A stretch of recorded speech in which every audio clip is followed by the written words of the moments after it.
Everyone, I'm Shane. I'm Ryan. Oh, no. Damn it. All right. Hey, what's going on, everyone? I'm Shane. I'm Ryan. We're the founders of Aviate Audio, the music electronics company in Buffalo, New York.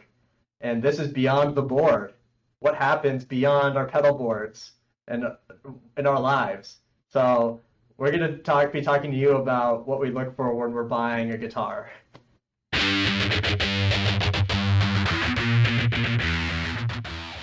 I know that I have a particular taste in my guitar, but have only explored so much. I just kind of like typical things. Like I'm a Strat guy, and I know, Yeah, but you're a Strat guy. I feel like Strat people are always Strat people forever, and they'll never change. yeah, Do you and agree with that or no? I agree with that. This is actually my Strat right here. This is the Stratocaster, but I don't think it has to. It's made by Fender, but it doesn't have to be Fender to be considered a Strat. Stratocaster is kind of just now a style, so it's got kind of controls here and everything is attached to the pick guard, and usually it's got a bolt-on neck, and some people call it the AK-47 of guitars, but I just think it's the Strat of guitars. But I'm actually interested in your take on this, Ryan, first, because Ryan, when I met Ryan, I kind of found him to be the guy that's always buying new guitars and then also selling those guitars. So I'm not sure if there was any like method to that Um, madness. well, a lot of musicians play with their eyes, so I think the first thing about buying a guitar, well, it kind of depends on what player you are and stuff like that, and what you're looking to get out of What it. about you? Like, what do Oh, you me? look for? I don't know. I look for something that doesn't look like everything else. I played Strats and Tellys and all that. My first guitar was a Epiphone Les Paul, and that's what I learned on and everything. But as I kind of saw what existed on the internet and on like eBay and Reverb and stuff like that, I kind of saw all these like crazy funky guitars. There's all kinds of really weird ones from the 60s and stuff, and those kind of always just caught my attention. Like, oh, it'd be super eye-catching or weird to play that thing, or I wonder how that thing sounds because it's going to sound completely different than like what you normally hear on like a Strat or a Tele. So That's what I was hoping you'd say, because every time Ryan got a new guitar, it's this wacky looking thing that I'd never seen before, and it was like some of them were made of like fiber and like they had a gasket and they were super old and like non-traditional, but or a lot of times vintage. Well, really, before we move on, like what were some of the brands? Because I don't even uh, remember. Was always a big one for me. Yeah, but the original ones, like the old. Yeah, the old ones. Yeah, this was before they even came out with the new guitar line. Um, all the airline guitars, the Sears Silvertone stuff, like the stuff that Jack White or like Dan Auerbach would play, it was always inspiring for me because they always play something super weird. Okay, And so is it just like the unique factor? it's definitely the unique factor. That's cool. You're kind of always trying to, when you're playing guitar, you kind of want to stand out or like catch someone's eye, and people are gonna be like, "Oh, that thing looks cool." Okay, so it's got to suit your style. Yeah. Okay, but then there's some more practical things. Like the main thing for me was definitely whether or not it stays in tune. Yeah. And it's like really hard to test that when you're in the store. And I would even recommend like going back and playing the same guitar the next week and then again the next week. See Or like how. buying it online, you never know. If it's Yeah, gonna so because like it needs to stay in tune for days or else it's just going to be too much of a pain and not enough of a tool. Like if it can't reliably stay in tune, it can't really do its job of being a musical instrument. So that's got to be the most important thing. But then on top of that, I was always picky about the setup. Like I am just a baby. Like I can't stand it if the action's higher than like a millimeter. It needs to be really low action to be comfortable for me. So I just look for those standard things like, a Strat with good good setup and stays in tune. I mean, like if the strings are just too high above the fretboard, you got to press so much harder. You can't play the same things easily. If you want to play like a chord, you got to press down way harder. If you want to play a melody, each note is just there's going to be more chances that you're going to have dead notes, or it's just going to be harder on your hands to be able to actually like press down on the string because you got the neck and then just the string is just far like so high above the neck. So for me, I just like it as low as possible, but you don't want it to buzz either. Yeah. So.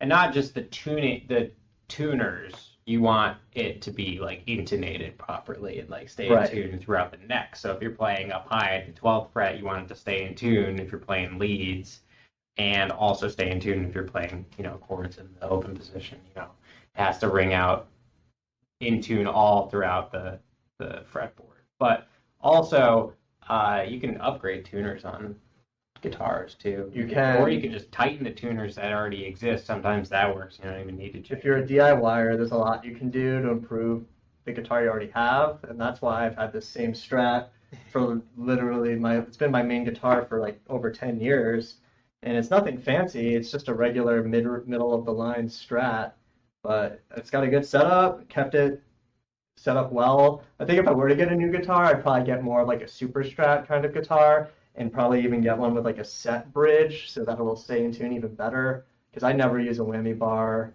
I never got a whammy bar for this guitar, and I just never learned with a whammy bar, so I think I would just probably get a fixed bridge, so that's the kind of bridge that doesn't move at all. Like, you can't put a whammy bar on it. Strat. Yeah, like a hardtail, because it will move less, and theoretically it would be even more stable as far as keeping in tune. But I love this guitar. Yeah. You've had that one for eternity. It's a long-term thing that we got going on. I kind of envy that a little bit, because I've kind of been searching for that one guitar where I just like, that's my guitar and that's all I need. Oh yeah. I have the opposite problem where I have too many guitars and I'm always switching and there's so much turnover. But for me, it's only electric guitars, like acoustic guitar. I only have that one for pretty much. I used to make fun of Ryan a little bit because he seemed like he could never hang on with any one guitar. He'd always be like flipping it for something new. So I'd be like, but he was always consistent in the thing that these guitars were always unique, something crazy I've never seen before, something really cool, like a limited edition Jazzmaster. That one was sick. I think it's already been flipped though, so. Yeah. That one's long gone, but all right. I would go through like listings and then like discover something, and then I'd get into like a Google rabbit hole of like, what is this? What is the whole history of this? Like, what is it? What do people think about it on like forums and stuff? Yeah. And that can only go so far as to like playing it, but mostly I just want to try everything, and then kind of eventually, hopefully in the future, I'll figure out what I like the best. Yeah. So I mean, take what we said into consideration. Also your budget's a factor, and then just dive into the internet rabbit hole of the types of guitars that you like, see what other guitars people like that are similar. But don't believe everybody. Yeah, don't believe anything you hear. Just use it as a reference. Yeah. Or you can go talk to people at your guitar store, your local guitar shop. Try everything. Trying something for yourself is the best way of actually finding the right guitar. Definitely agree. Because there's differences in the same guitar. The same guitar will play different sometimes, depending on what it is. Yeah. But, this guitar I bought at Chelsea Guitars in New York City, obviously a long time ago, but I sat there for hours just playing it and just loved it, felt so comfortable, walked out with it that day. So it can be serendipitous, obviously. But I think, that's our take on what you look for when you're buying a guitar.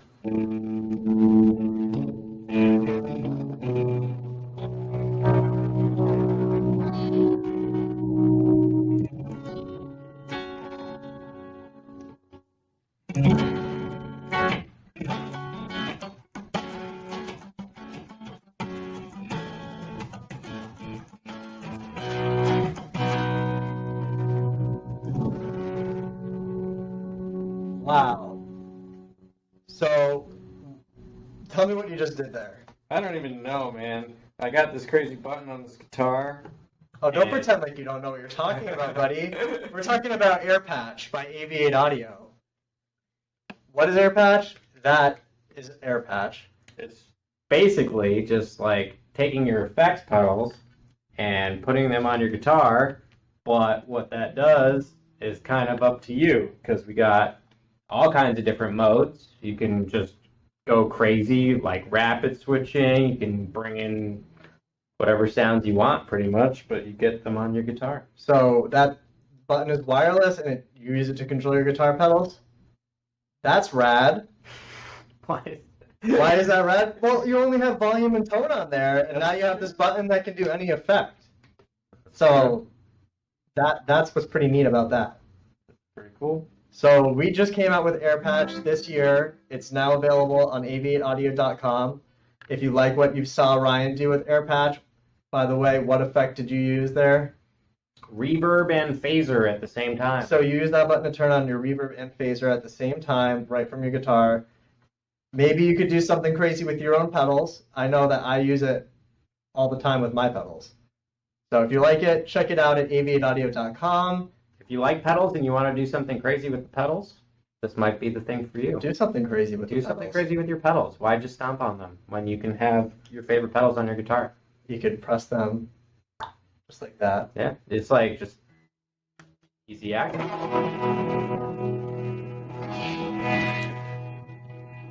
That's crazy. Beautiful. Thanks, Ryan. Nice playing, bud. Thank you. All right, thanks for watching this episode of Beyond the Board, and we'll see you guys next week.